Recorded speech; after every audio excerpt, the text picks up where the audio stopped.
Hi guys, thanks for jumping on with us today. We have a very special guest all the way from the Gold Coast in Australia. We have Fraser Jack, and he is the host of the XY Advisor podcast and their head of media. And he's really going to dig in under a wonderful title today, How to Grow Your Financial Advisory Practice with a Podcast, but while building long-term relationships and actually helping and retaining existing clients.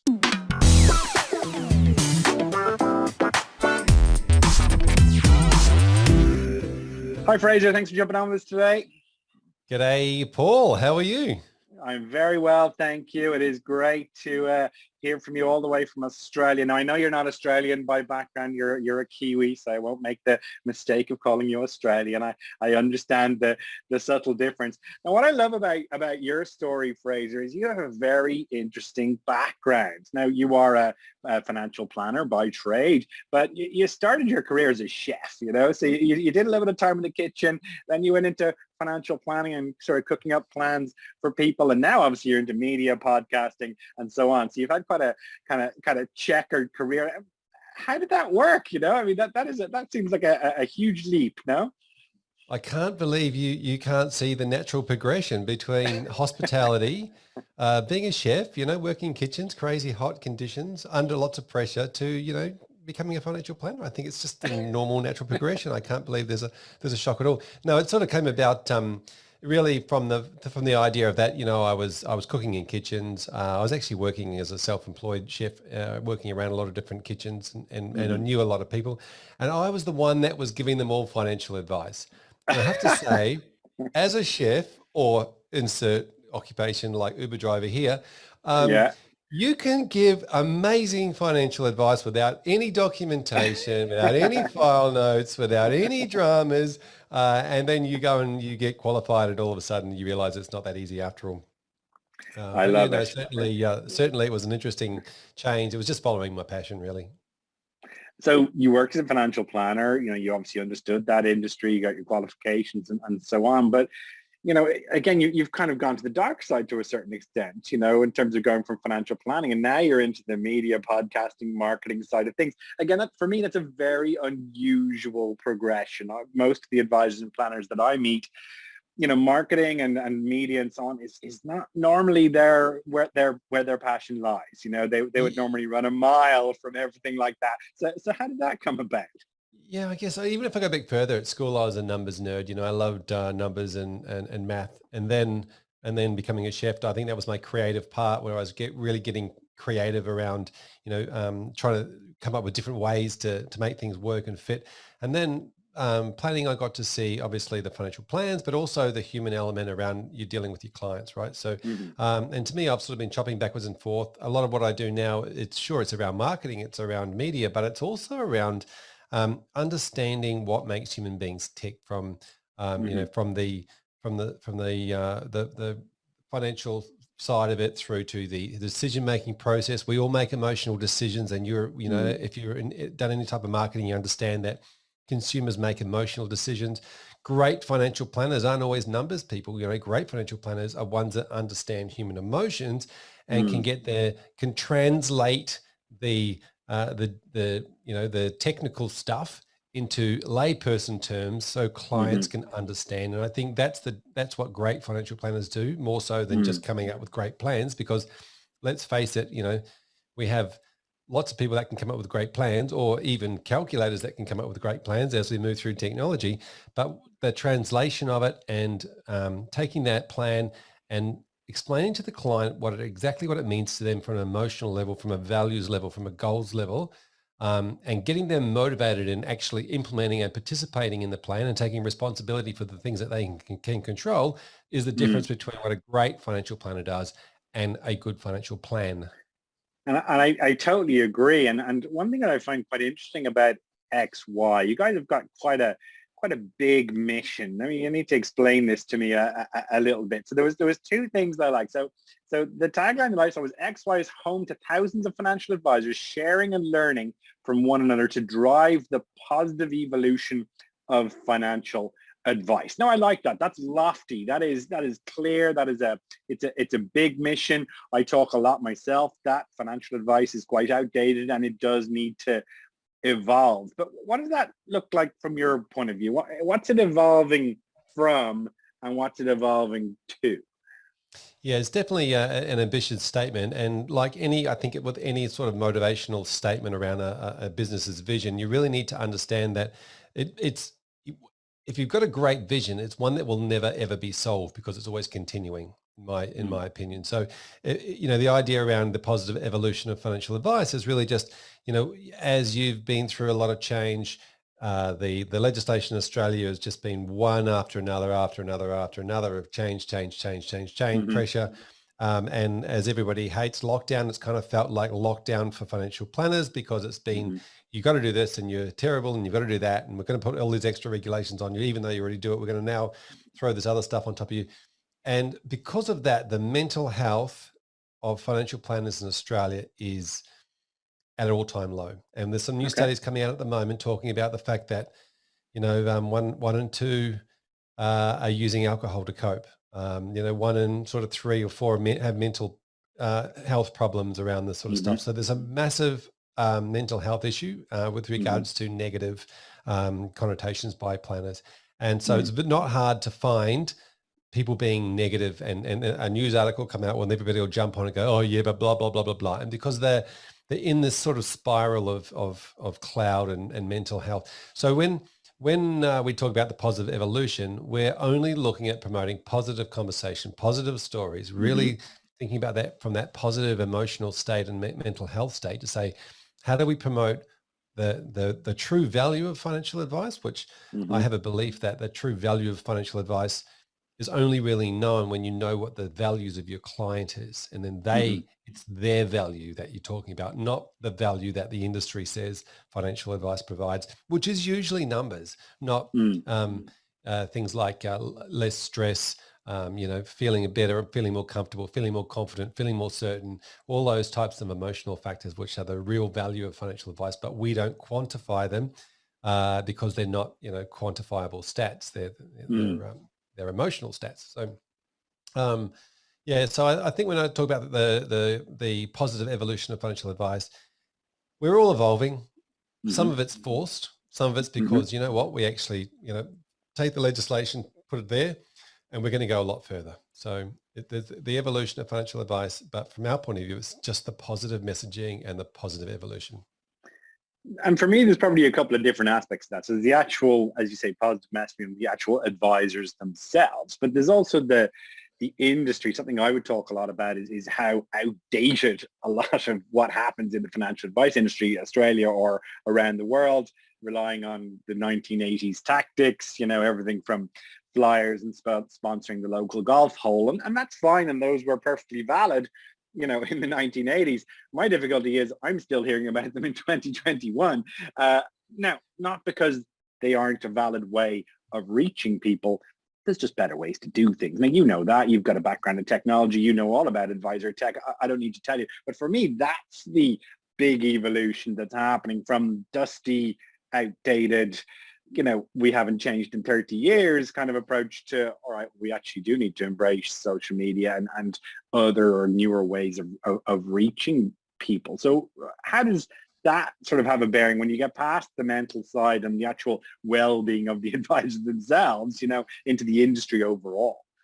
Yes, there's definitely a lot's changed. I mean, I became a financial planner 20 years ago, and when I first started, I was given a desk and a telephone, and I had to look through my contacts and Mm-hmm, ring them and talk to mm-hmm, them, and that was the start. And then when I got clients, I had to ask for referrals, and I mm-hmm, had to develop relationships with referral partners and ask them for referrals.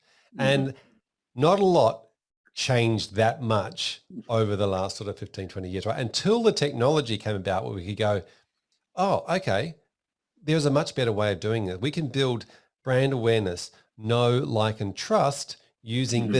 the interweb, right? Rather Magic, than magic. the magic interweb thing that we all get to. What is this thing? It's amazing. We can use technology in a much better way to develop and bring that conversation, that information, that belief, Mhm, my passions, beliefs, all the things I stand for. And I do like that conversation that if you don't stand for something, you sort of fall for anything. So you got to put your beliefs and your passions and your ideals forward, and you got to put through your investment philosophy and your insurance philosophy and all those sorts of things. Put them out there, and then attract those people who want that towards you, rather than just getting a referral. Paul, you've sent me this referral. They're not suited to anything that I do, but I feel like I've got to look after them because you sent them to me, and I want to maintain our relationship. So it just doesn't make sense anymore in today's world. There's actually nothing worse than that, the obligation to take on a referral that isn't a good fit for your business because the asset size isn't right or the industry isn't right, or you just don't really get on with the person very well, but you feel the need to take them as a client to maintain the relationship. It's a real catch-20. It's almost like a lose-lose-lose for everybody rather than a win-win-win. It is. Yes, absolutely. It's a funny one. And you guys talk a bit, you'll need to explain this to me a little bit. So you guys have, as I understand, about 3,500 members there with XY Advisor, and you say that you guys have the world's first purposeful scroll for financial advisors. Now, again, that's quite lofty, and I quite like the language around it, but it confuses me as much as it helps me. So can you explain that to me a little bit? Yeah, absolutely. So the evolution, I guess, of XY was a group of advisors getting together, trying to create, some content and growth within each other, for each other, by each other, and for each other, I guess.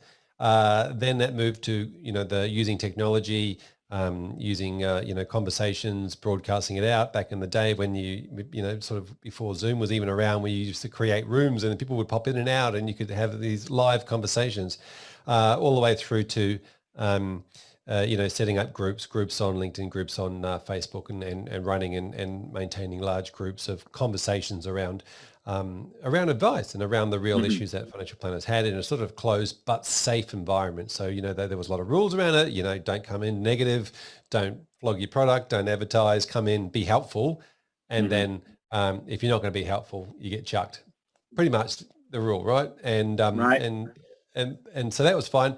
And then the evolution came that the XY sort of created their own platform.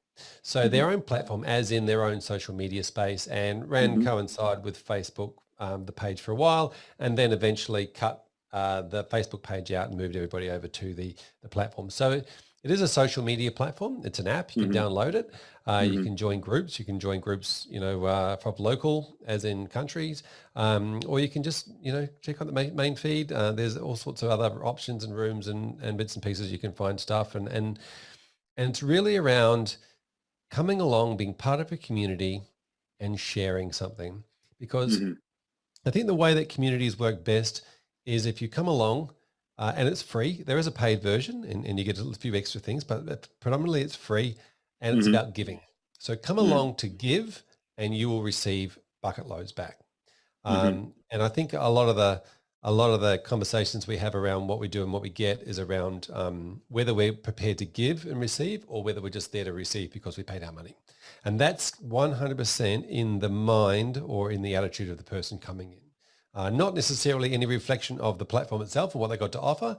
So there's a little bit of conversation at the beginning, I guess, and very much around the events about this, come along giving and thanking everybody for giving, and being in that, making a note, giving shout outs to people every time on the podcast at the end, we give a shout out to one of the members for doing something, whether it's sharing or helping or offering a resource or whatever it might be. And the whole thing is around encouraging people to come in, give, and help others, and they will get a lot back from it. So let me challenge you a little bit on this. I have one difficulty. Okay, I'm on Facebook. I'm on LinkedIn. I have LinkedIn groups. I'm involved in another. I joined Clubhouse recently. I haven't really figured out what's going on there, but I did join it just so you know. So I've got multiple platforms, and we spend we run a social media business. We do a lot of work on LinkedIn. I spend a fair bit of time in scrolling mode, as you might call it. So, but I'm a busy advisor. Okay, I'm already doing quite a lot. I'm already sort of grappling with social media. What would drive me to add another channel that I need to keep on top of and contribute to and be part of? Why should I care? Yeah, interesting. And you've also got the platforms around YouTube and podcasting as well. So there's added noise. And if you do watch TV, then you've got, I'm sorry that you do that, but you've got that as well. So Netflix, Amazon Prime, yeah. yeah, exactly. So I would say it depends on what you want to get out of it. I mean, you tend to choose Hmm. your platform depending on what you are after at the moment. And, you Hmm. might be, if you wanted to connect with some friends or find out what your friends were doing, you might jump on Facebook. If you wanted to Hmm. see, some great food pictures or whatever it is, you might jump on Instagram. If you wanted to do some stuff in a business prospect, as in I'm now looking for clients or I'm looking for something else, you might jump on LinkedIn.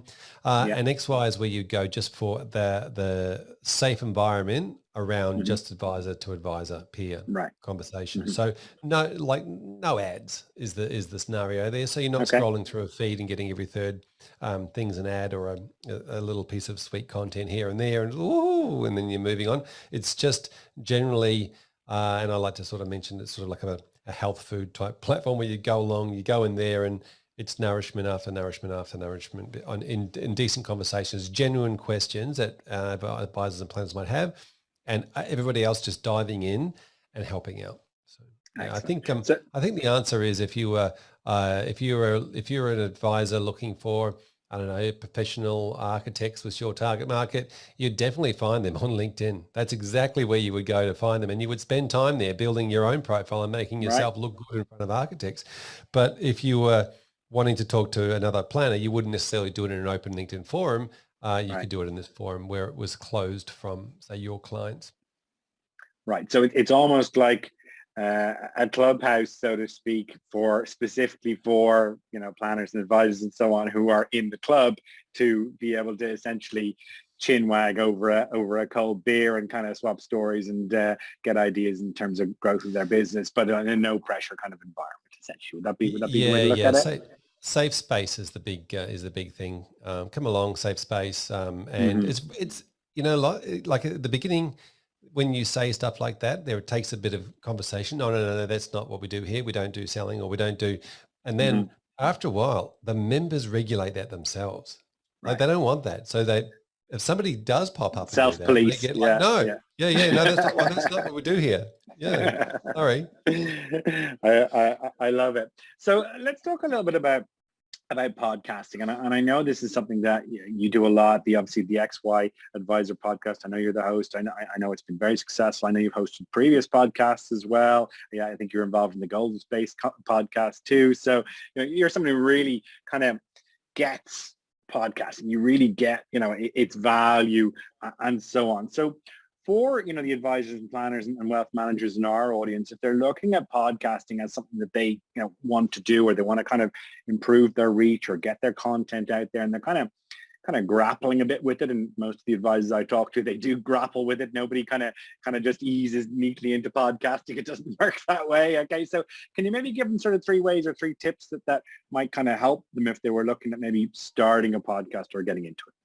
Yeah, so I was talking to somebody this week actually who said to me that they were thinking about podcasts, but they couldn't work out how they monetize it or it becomes a business model. And I'm saying to them, number one rule of podcasting is it's not a business model. It's a way of it's a marketing strategy, if you like. Mm. And so it's really just you're doing something over here with a podcast, but you've Hmm. got a business over here which is funding that, because what you're doing over on the podcasting front is bringing a lot of new business into your other business. Hmm. So that's the way I would sort of position that. But I think the number one thing you got to think about with the podcast is getting the foundations right. And I'm not talking about the name of the Mm. podcast or all that sort of stuff, right? There's a few things that a lot of people get stuck on at the beginning, Hmm. which are small obstacles, but they turn into big things. And one Hmm. of them is like the name of the podcast, the artwork, what it's going to look like. Should I start a website that goes with it? Branding. We got to get the What branding right. music? What music should I have? I can't find the right music, and I'm not happy. It's like none of that matters, because all of Right. it is completely changeable as you go on.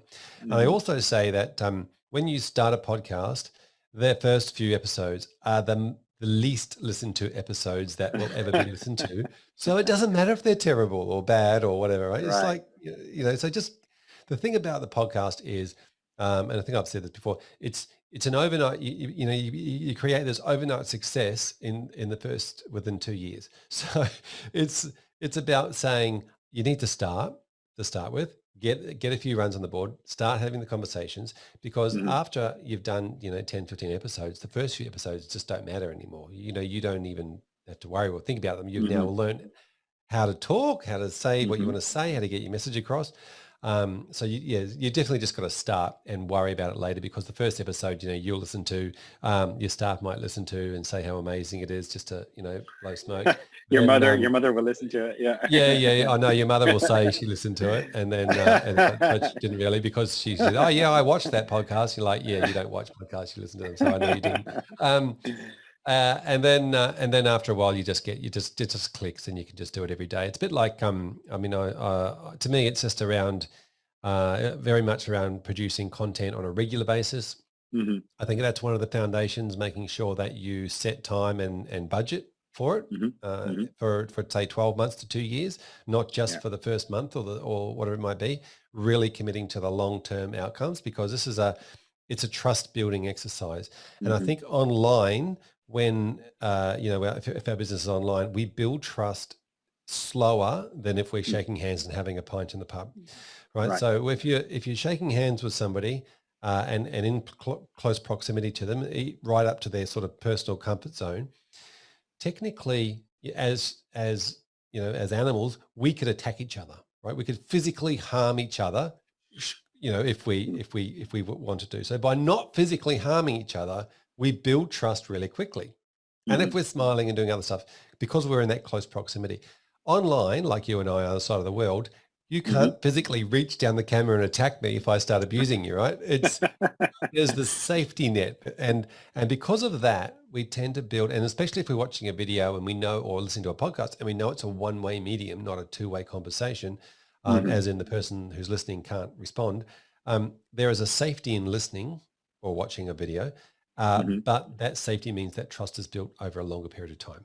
And so, with the regularity, as you would know, with your the videos you produce and all those sorts of Mhm. things, you do them all the time, and it's regular, and people start to expect them, and then realize that they're going to be there, and that builds a quite a level of trust. So I Mhm. have to say that set yourself up for that long period of time and get those foundations right. Know exactly who you're talking to, right? So don't just talk to everybody. Think Mhm. about the one, and this is why I say you know what your business is, because you can choose that one client who is the very, very, very best client you have, and the Mhm. one client that you want more of. And all you're doing during the podcast interview is asking questions that that one client may want to know about, and Mhm. you're there to provide a voice for that one client that really needs to understand what their emotional aspects are, what their pains are, what's hurting them, what's annoying them, what's frustrating them, and help that one client. And if you can provide helpful content for that one client Mhm. on a regular basis, you will get many, many more clients like that flocking Mhm. towards what you're doing, because they'll get referred to and they'll find you. And again, if you're talking about referrals, how easy is it to refer somebody to a podcast and refer somebody to a meeting or an interview? So it's a lot easier to share your content. The content can do the know, like, and trust selling conversation. And then when the client rings you, they just want to, they don't want to interview you. They already know you. They've listened to you. They just want to come and do business with you, or have you be their advisor. So I think that's really important. And the other Mhm. thing I really think about all the time is you're a voice inside someone's head Mhm. with a podcast, right? So in a Mhm. video, we watch this, and look, Mhm. they may or may not have tuned out of watching the actual pictures, because there's really not too much happening. There's just a couple of bobbling heads on the I can screen. wave my hands if that Right? helps. Yeah. Woo. Okay. Yeah, that's exciting. You moved. Oh, turn to the right. Oh, turn to the left. Yeah. So look, there's not with a podcast, people can be driving, commuting, doing other things, exercise, Right. those sort of things. You are literally a voice inside their head telling them stuff. Mhm. And so that over time becomes, a trusted voice. We tend to trust the voices in our head for some reason. Funny that one. So the three ways. So get the foundations right. I totally get that, and that you're nice and clear. What are the other two things then that Yeah, people yeah. need to So get the focus on? foundations right. Make sure you set the time and budget. and don't stop. So put the time in your diary and do it turn this into a habit, right? Not just nice to have. It was great, while it lasted, but I'm busy this week, which means you've got to prioritize it, right? It's got to become a priority. And the other one is consistency. So just, to create a consistent, trusted brand that keeps coming back and back and back and back to help your ideal client. And I always say, don't try and be, Joe Rogan. Don't try and say, I'm going to, get 1 million followers. You don't need 1 million followers. All you need is like 100 or 200 people that are willing to listen to you on a regular basis, and you've got more clients than you ever need. Right. So let me give you a few of the things that I hear a lot from advisors and planners about this. Now, a lot of people will say to me, we were talking about maybe putting out some content, creating an article or a video or something like that. And most of them will be more comfortable with an article than with a video. Okay. Mainly because the video means I need to present myself. I need to stand in front of the camera. And there tends to be, if you're not used to it, there tends to be a bit of stage fright. You become a little bit stiff, a little bit rabbit in the headlights. And I would foresee that podcasting could be even worse than video in terms of rabbit in the headlights and the stiffness and so on. So what would you say to someone who's having that initial kind of stage fright kind of approach to it? Yeah, well, I guess my story starts with having things to say in a, say, thought leadership type of scenario, thinking, well, what about that? Is ethical behavior better for a one-off or a team of people? Are we talking, best interest for clients? Are we saying it for all clients or one client? Like having these ideas to put out there, writing an article, rewriting it, writing it again, going through it, taking a bit out, too much waffle, then never publishing it, right? That was that, and that's, I think it's called perfectionist. You just can't get past it, can you? because when you read something, you just go, well, it depends on what mood I'm in. If I'm in a happy, joyful, great state, I read it in a different way than if I'm annoyed or angry. So you'd write in that real neutral. I'm a professional, but I'm not too professional, but I'm not too relaxed either. And you just go into that vanilla zone, right? And it's bland. Yeah. And so for me, that didn't work for me. And then when it came to podcasting, it was a lot easier because it was a lot easier once I got over the hurdle that I sound this way and I can't change that. And that I mumble and I'm terrible at asking questions. I just start saying something and then I shut up and then another person goes, oh, I'm supposed to kick in here, and they talk. I'm like, okay, that's fine. And yes, you can cut out all the ums and ahs and all those sorts of things. But then when somebody meets you in real life, they'll go, oh, you're not as sure as you normally are because on the podcast there's no ums and ahs. I've heard 10 of them in the life. To me, that was the idea around going, and you're very much the same. You're like, well, let's just be authentic. Let's just be who you are. There's no point worrying about it. You can't change it, because if you want to meet somebody in real life or have a conversation on a Zoom, that's you. And so you want to be the same person on the podcast as you do there. You want to be able to get things across. If you're happy and, if you're positive and those sorts of things, you want that to come across. You've got your tone of voice, all those types of things, and you can get a lot out of that. And you can get emotional. I think that's the other thing too. In blogs, I struggled to get, it was practical and thought provoking, but there was no emotion. And so with podcasts, you can get annoyed, you can get upset, you can laugh, you can do all these other things that evoke other emotions and let people know exactly the point you're trying to get across. Well, where that vanilla blandness comes from is the big stick of our friends in compliance, because obviously it being a regulated industry, regardless of where you are in the world, it doesn't really matter. You still have to have a nod towards compliance. And I find that a lot of advisors, whether it's an article, a video, podcast, or anything else, they're a little bit fearful of getting their knuckles rapped or being told no or being asked to go back and change it by compliance, and therefore that breeds a certain amount of inaction, or it breeds more blandness because they assume that the blandness will keep compliance happy. So how do you square that circle, so to speak? It's kind of a tricky one. Yeah, compliance is an interesting one because it's very much like insurance underwriting, right? If they don't know, they exclude. And so you end up going through this. Compliance don't know if it's going to be okay, and then they listen to a couple and they go, yeah, that's probably going to be okay. But the other thing is to know the rules. So Right. here in Australia, for example, we have very strict rules around financial product advice. You have to provide a statement of advice and do everything, in a way where you're, keeping records and doing all these things. But that's personal advice. And then we have general information or general advice, right? So, but advisors know now, after the stick's been whacked across their backside a few times, that they are not going to start talking about, Paul, did I tell you about this product? It is so good. Right? You're not going to do that because none of them are stupid.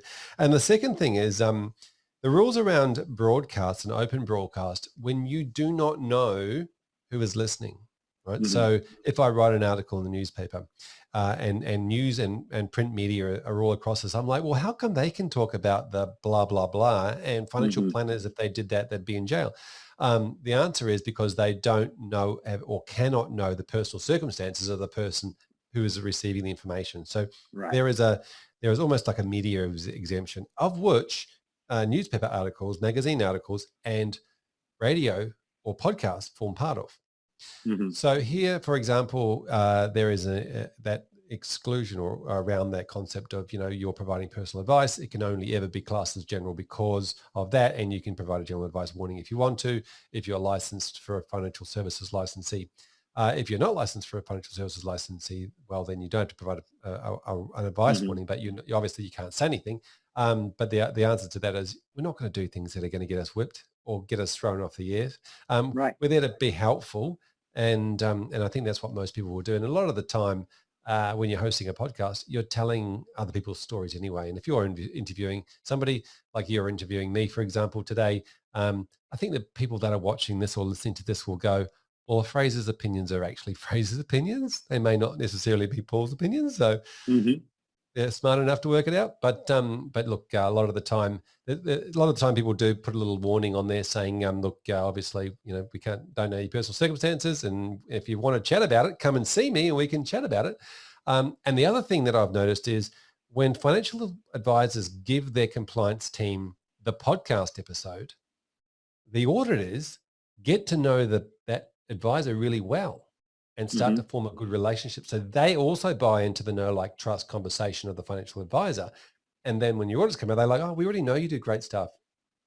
They don't come at you like you're a bad person. They've got to find you, they come at you like they're on your side. So I would say use your podcast to build a relationship with the key people in the compliance department, so you can get on with growing and building your business. Essentially, yeah.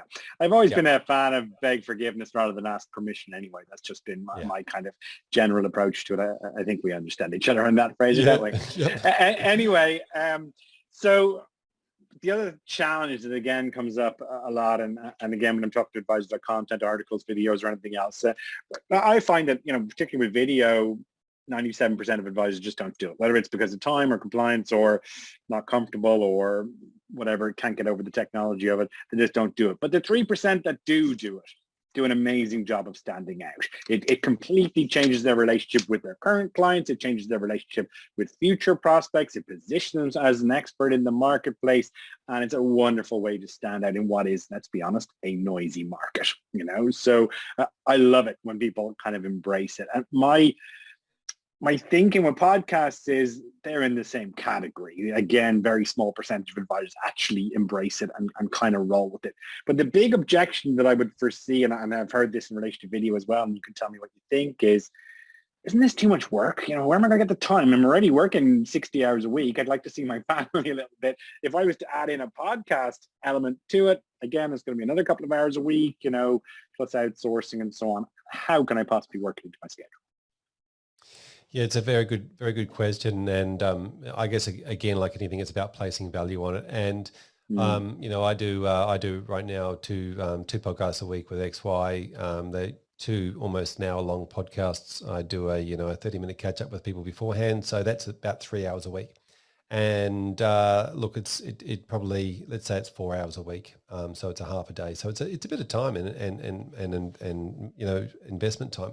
But advisors might do, say, once a week or once a fortnight to their clients. It doesn't have to be twice a week like I'm doing. So I don't think it's a great amount of time considering, you break up all the time in the week and you work out what your priorities are. It really is a great marketing, piece, a long-term marketing piece for your business. And so, you can find people that will edit it, post it, put it on your social media channels. It's not like you have to do all that yourself. And I would encourage people to get somebody else to do that, because for the longevity of the show, the bit that you'll love most is the interviews. And that's like a lot of financial planners love that belly to belly conversation with the client, finding out their stories. And so having that, that is actually really empowering. And it's also like energizing. For me personally, it's energizing, having conversations with people, learning stuff, getting into, deep and meaningful conversations, asking really quality questions about things, drawing out some emotion that's all really rewarding for me during the week. So it's something I enjoy doing, more so than just the fact that having to find the time. It's more around the fact that I really enjoy that part of my week. And to be honest with the interviews and so on that I do as well. I find it very rewarding, just because I'm a people person, as you say, belly to belly. That's how it goes. So on that, if you were starting a podcast today from scratch, right? You don't have your contacts, you don't have all the experience that you have, you're not technically as savvy as you currently are. What would you do? So definitely I'd do an interview show. If I was starting from scratch from now, I'd be looking for interesting people in your database. If you don't have clients, then I would look for interesting people in the community, interview them. And those interesting people will be on a podcast. And so they will then share that podcast on their LinkedIn with all of their community and saying they're in a podcast and look at this, and then you'll draw people. So every time you interview somebody, if you're doing an interview show, they will share it. And so your network will grow and grow and grow and snowball. And I don't have to explain the compound interest curve to financial planners, right? But that's what happens if you spend 12 months podcasting. Every time you interview somebody, it's going to expand your network. And I would say, obviously that, you have some sort of intent around the podcast, takeaways. You want people to feel something, and you want a call to action. You want to let people know that you're a financial planner in the area and you do blah, blah, blah, blah, and this is your specialty during the podcast. And the thing about that little ad, let's call it, call to action in the podcast, is if it's a 40-minute podcast or a 35-minute podcast, by the time you pass the first few minutes of the podcast, people, and you're a voice in someone's head, that's an ad, I'm going to ignore it, meter, if you like, and their head is gone. And they're going to start listening to the things that you're saying. And so those little call to actions really do sink in over a period of time. So you will get people coming off the back of the podcast and doing that. The other thing you can do on the podcast is do little shout outs to local businesses or shout outs to, different people. And you don't have to be paid. You can be absolutely doing shout outs to local businesses and then tagging them in it, and those sorts of things. So they get tagged in the podcast, and then they're like, oh, what was this? We got tagged in this podcast, and they have to listen to it, and they hear their name and they share it, so there are a lot of little ways you can do it. You can start doing things like behind the scenes and what you're doing in the practice and how you help people. Excellent. Include all that stuff. I wouldn't be doing anything that's too I'd be sticking to evergreen content. I wouldn't be doing anything that's too situational about a certain local event at a certain time. I wouldn't be talking about economic forecasts or economic, quarters or interest rates or whatever those things, because that can be had over time, because people will listen to that episode in 12 months from now, and all that sort of stuff is not relevant at all to them. So try and keep it evergreen, I guess. No, absolutely. And as I said, sometimes it's just a matter of getting started. Let's be honest, isn't it? Isn't that the biggest hurdle? Put one step in front of the other, get started. As you say, get your first couple out of the way so you trip over your shoes and trip over your tongue and figure out the technical aspects of it and so on. But ironically, technically, it doesn't need to be very complicated, really, does it? I mean, I've got a set of AirPods and an iPad in front of me and I'm using Zoom. That's pretty straightforward. It's not, doesn't require fancy mics to make that happen particularly, does it? Zoom makes it very easy, really, and you can pull the audio off it and you can kind of crack on from there. Now, obviously, you can make it fancier than that, but yeah, that's a way to get yourself going. So in relation to that, I mean, you've really gone deep on podcasts. You really have, having hosted previous ones, and now you're hosting this one. I know you guys are bringing out initiatives around sort of podcasting and so on. Like, for you, are podcasts the future? Yeah, absolutely. I mean, I do also think that video is a great medium as well. I don't discount video for podcasts, but I do think that they're for different purposes. And video, as you'd know, for long form, a lot of time people use video for short form, and video for long form is great, but it won't necessarily be watched all the way through. It might be listened to if there's not necessarily anything visual happening to that needs to be watched. So look, I think just for the fact that radio stations are realizing that they can't maintain why would you listen to a commercial radio station playing music when you can listen to your own music, or why would you listen to somebody rabbiting on when you can listen to what you want to listen to and when you want to listen to it. So that on-demand concept of listening is really big. Again, people walking their dog, people doing exercise at the gym, people walking around doing the housework, mowing the lawn, whatever it might be, driving in a car, commuting, sitting on a train, sitting on a bus. They're all great opportunities to fill that void with value content. And so, look, I think the fact that you don't need to use your eyes or your hands to listen to a podcast is really important. Hmm. Obviously, with a book, you do those sorts. You think about other things, a magazine or newspaper, you need your hands and your eyes. And so, I think the way that the economy is changing over time. My son is 17. My daughter is 14, and they don't watch TV. They don't watch TV. Why would they do that? Why would they watch what somebody else wants them to? Well, they want to watch what they want to watch, and so they do things very differently. So you think about the future. You think about on demand versus I'll tell you what to watch when you want to watch it. Is just phenomenal how that's changing over time, Hmm. who knows what the generation after that will bring. It'll be something different, but I don't think generations remain the same all the time. The next one coming through wants to do things differently, and so if we Hmm. just do the same thing the previous generation did, well, guess what? We're going to become irrelevant to the next generation. Funnily enough, and with that, what's next for XY Advisor then as well? I mean, you guys, as we said earlier, you've got some pretty lofty goals. You're looking to really transform the industry. You're looking to bring people into your platform, and as you say, stop the scroll and so on. So what's next for you guys? Yeah, so I'm working on at the moment not just the podcast that I'm hosting, which is the Australian version of the XY podcast. We're also launching Southeast Asia podcast. We've got one in South Africa, one in the UK, one in New Zealand, and hopefully one in North America coming out very soon as well. So just essentially multiplying that. The platform was really designed around the concept of some things are going to be local to your community and your Hmm. environment, your legislation, those sorts of things, and other things are going to be like a behavioral finance or the way humans make decisions or marketing, for example, which is relevant from country to country, from industry to industry, and around the globe. So really, we're trying to work out how to create this platform where we can, promote the stuff that's global around the globe and keep the stuff that's local in local conversations, which is going to be great. And look, working on the platform, working on the different podcasts, we are working on some other video and thought leadership content around different industries and how it's happening and going, whether it be mental health or whether it be, Hmm. helping corporates understand what planners and advisors are really after, as Hmm. opposed to just building products and expecting advisors to go out and make that part of their portfolio. Excellent. Listen, I love it. And I really like how ambitious you guys are with what you're doing. You really are grabbing the bull by the horns. You're not playing a small game. You are very much playing a big global game. And I love that. So listen, if people want to learn a bit more about you, where's the best place to check out you and your podcast and so on? Obviously, the podcast is available in all good podcast places. So go to Hmm. Apple or Spotify, whatever you want to do. XY Advisor Podcast is the name of the podcast, but also download the app, the XY Advisor app, and jump in and join the conversation. Join up to the XY Advisor community, and check it out.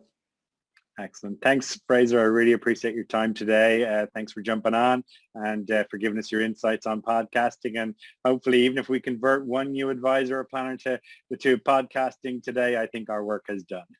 Yeah, more than happy if somebody is interested, wherever they are around the world.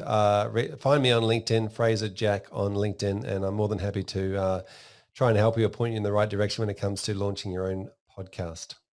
Excellent. Thanks, Fraser. Appreciate your time. Thank you, Paul.